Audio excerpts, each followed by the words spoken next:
आइए जानते हैं आज के प्रमुख अंतर्राष्ट्रीय खबरों को। उससे पहले एक नजर आज की हेडलाइंस पर। ऐसे ही लोग स्नान के लिए जान जोखिम में डाल रहे। महाकुंभ में गंगा पुल को पार करने का स्टंट देख रूह कांप जाएगी। यमुना में जहर वाले दावे पर केजरीवाल ने ईसी से और क्या कहा।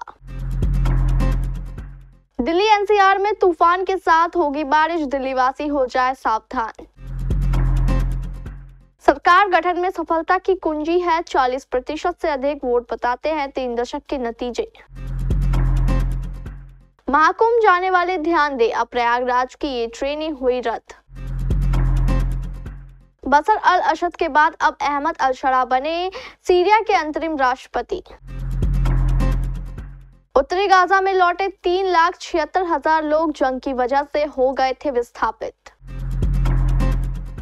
सोना चांदी के दाम में उछाल, जानिए सराफा बाजार में आज क्या है रेट।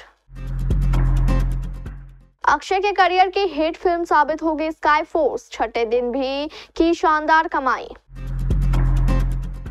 और विराट कोहली 13 साल बाद आज रणजी में लौटेंगे, आखिरी बार जब खेले तब क्या हुआ।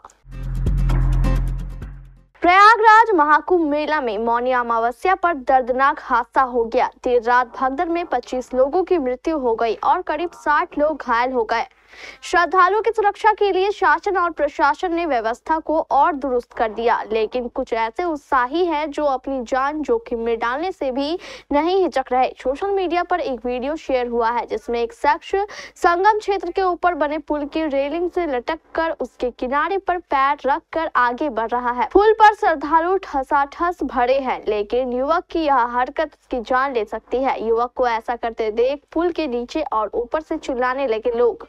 कहते हैं कि ये रिस्क ना उठाओ भाई, हेलो भाई, इतना बड़ा रिस्क ना उठाओ। लोगों को चिल्लाते देख पहले तो वह युवक ठिठका, लेकिन उसी तरह आगे बढ़ता रहा। दिल्ली विधानसभा चुनाव से पहले यमुना के पानी पर सियासत तेज है। अरविंद केजरीवाल अपने उस बयान को लेकर आलोचना झेल रहे हैं जिसमें उन्होंने कहा था कि हरियाणा यमुना के पानी को जहरीला बना रही है। उन्होंने चुनाव आयोग के सामने हरियाणा की वजह से यमुना के प्रदूषण वाले दावे पर जवाब दिया है। अरविंद केजरीवाल ने अपने 14 पन्नों के लेटर में दिल्ली जल बोर्ड का हवाला दिया, जिसमें उन्होंने कहा कि यमुना में अमोनिया का लेवल इतना बढ़ गया है कि प्यूरिफिकेशन प्लांट पूरी क्षमता से काम नहीं कर सकते। केजरीवाल ने अपनी चिट्ठी में कहा कि दिल्ली रॉ वाटर के लिए हरियाणा पर निर्भर है। दिल्ली को हरियाणा से रॉ पानी मिलता है जिसका इस्तेमाल दिल्ली के लोग करते हैं। हाल ही में हरियाणा से आया रॉ वाटर बहुत ही प्रदूषित है और लोगों के स्वास्थ्य के लिए बहुत ही जहरीला भी है। मौसम विभाग के अनुसार 4 फरवरी के दौरान नए पश्चिमी विक्षोभ उत्तर पश्चिमी भारत को प्रभावित करेंगे। इसकी वजह से दिल्ली में 2 दिन बारिश का अनुमान जताया गया है। मौसम विभाग के अनुसार 31 जनवरी से तापमान में थोड़ी बढ़ोतरी नजर आएगी। 31 से 2 फरवरी के दौरान अधिकतम तापमान 25 से 27 डिग्री जबकि न्यूनतम तापमान 7 से 9 डिग्री सेल्सियस रहने का अनुमान जताया जा रहा है। IMD के अनुसार 3 फरवरी को दिल्ली में मौसम बदल सकता है। मौसम विभाग ने 3 और 4 फरवरी को की बारिश या बौछारें पड़ने की आशंका जताई है। वहीं सुबह के समय हल्की धुंध भी देखने को मिल सकती है।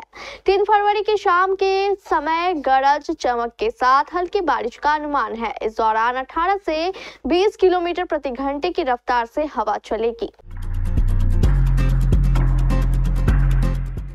दिल्ली की राजनीति में वोट प्रतिशत का खेल निर्णायक रहा है। दिल्ली विधानसभा चुनाव के आंकड़े बताते हैं कि 40% से अधिक वोट हासिल करने वाली पार्टियां की ही सत्ता तक पहुंच पाई है। पिछले 3 दशकों के चुनावी परिणाम इस तथ्य को प्रमाणित करते हैं। दिल्ली विधानसभा के 1993 के चुनाव में भाजपा ने 42.8% वोट के साथ 49 सीटें जीती और सरकार बनाई। ये चुनाव भाजपा के लिए महत्वपूर्ण था क्योंकि यह पहली बार था जब राष्ट्रीय राजधानी में भाजपा ने सरकार बनाने का अवसर पाया। 1998 से 2008 के बीच कांग्रेस का दौर रहा।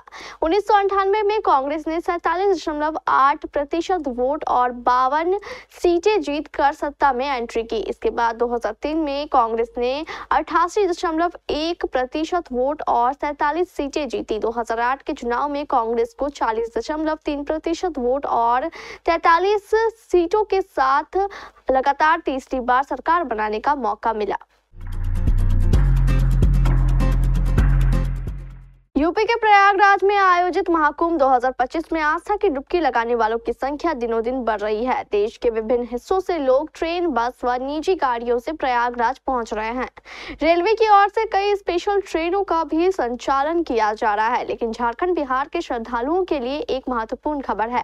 दरअसल झारखंड बिहार के विभिन्न रेलवे स्टेशनों से होकर प्रयागराज जाने वाली रोड ट्रेनों को रद्द कर दिया गया है, जिससे यात्रियों को परेशानियों का सामना करना पड़ सकता है।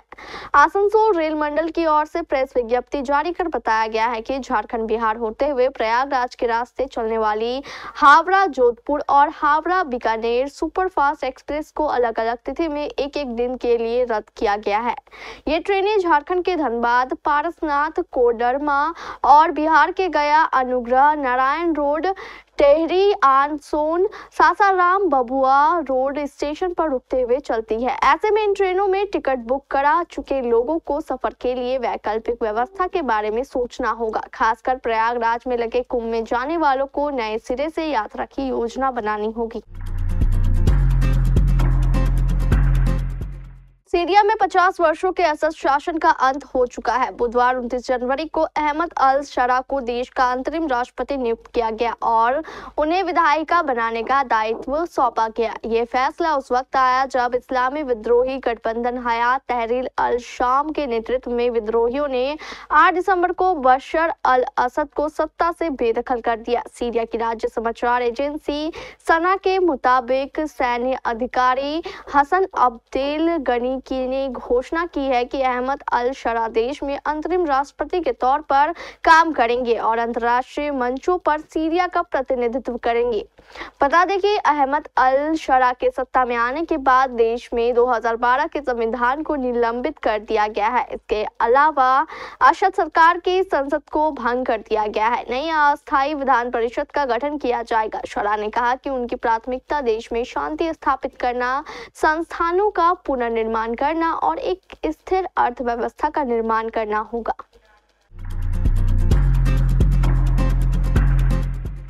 इजराइल और हमास के दरमियान जंग से विस्थापित 3,76,000 से ज्यादा फिलिस्तीनी उत्तरी गाजा लौट आए हैं। एक समाचार एजेंसी के मुताबिक संयुक्त राष्ट्र की मानवीय एजेंसी ने कहा है कि नात्सारिम कॉरिडोर के साथ 2 अहम सड़कों से इजरायली सेना के हटने के बाद से 3,76,000 से ज्यादा फिलिस्तीनी उत्तरी गाजा लौट आए हैं। ज्यादातर फिलिस्तीनियों ने अपने घर लौटने पर खुशी जाहिर की। हालांकि जंग में उनके घर बुरी तरह तबाह हो गए हैं और उनमें से ज्यादातर पूरी तरह टूट चुके हैं। उत्तरी गाजा में लौटे लोगों में कुछ लोगों ने मिले जुले रिएक्शन दिए हैं, क्योंकि लगभग सभी ने अपना कोई दोस्त, रिश्तेदार या परिवार सदस्य खोया है। एक विस्थापित महिला अला सलेह ने अपनी भावनाएं जाहिर करते हुए कहा, ये हमारी मातृभूमि है और हमें वापस जाना होगा। जंगबंदी समझौते का मकसद जंग को खत्म करना है, जिसमें बंधकों और इजराइल में कैद सैकड़ों फिलिस्तीनियों की रिहाई भी शामिल है। कल सोना और चांदी के भाव में मिला जुला असर आने के बाद आज अब इनके भावों में बढ़ोतरी हुई है। आपको बता दें कि वेडिंग सीजन के चलते कीमती धातुओं की बाजार में डिमांड बढ़ने लगी है। मलमास खत्म होने के बाद से लगातार सोना और चांदी के भाव में बढ़ोतरी हो रही है। बहुत कम ही समय ऐसा रहा होगा जब भाव में कमी आई हो, लेकिन आज भी इनके भावों में बढ़ोतरी हुई है। एक्सपर्ट्स के मुताबिक वेडिंग सीजन के कारण कीमती धातुओं के भावों में हलचल है। मलमास खत्म होने के बाद सोना और चांदी के गहनों की मांग अधिक बढ़ने के कारण इनके भावों में बढ़ोतरी अधिक हुई है। ज्वेलर्स पूरनमल सोनी ने बताया कि सुस्त पड़ी बाजार की रौनक एक बार फिर लौट आई है। ऐसे में अब सराफा व्यापारियों ने थोड़ी राहत की सांस ली। अगर आप आज सराफा मार्केट से सोना लेने की सोच रहे हैं तो इससे पहले सराफा बाजार की रेट जरूर जान ले। अक्षय कुमार की स्काई फोर्स बॉक्स ऑफिस पर अच्छा परफॉर्म कर रही है। इसे देखते हुए लग रहा है कि कई फ्लॉप फिल्में देने के बाद खिलाड़ी कुमार के लिए ये फिल्म वरदान साबित हो सकती है। फिल्म में अक्षय के अलावा वीर पहाड़िया, सारा अली खान और निम्रत कौर भी अहम भूमिका निभा रही है। स्काई फोर्स ने ओपनिंग वीकेंड पर अच्छा कलेक्शन किया था। हालांकि वीकडेज में इसकी कमाई में गिरावट भी दर्ज की जा रही है, लेकिन ये बॉक्स ऑफिस पर मजबूत पकड़ बनाए हुए है। छठे दिन यानी बुधवार को गणतंत्र दिवस वीकेंड पर रिलीज होने से स्काई फोर्स को काफी फायदा हुआ। ये फिल्म 1965 के भारत पाक युद्ध के दौरान भारत के पहले एयर स्ट्राइक पर बेस्ड है। देशभक्ति की भावना जगा देने वाली इस फिल्म को दर्शकों और क्रिटिक्स से अच्छा रिव्यू मिला है। इसी के साथ इसे देखने के लिए सिनेमाघरों में खूब ऑडियंस भी पहुंच रही है। हालांकि इसकी कमाई वीकडेज में लगातार घट रही है, लेकिन फिर भी ये करोड़ों में ही कलेक्शन कर रही है। विराट कोहली 13 साल के लंबे गैप के बाद घरेलू टूर्नामेंट में वापसी के लिए तैयार है। 36 साल के किंग कोहली आज गुरुवार 30 जनवरी से दिल्ली के अरुण जेटली स्टेडियम में रेलवे के खिलाफ आयुष बदोनी की कप्तानी वाली दिल्ली की ओर से खेलेंगे।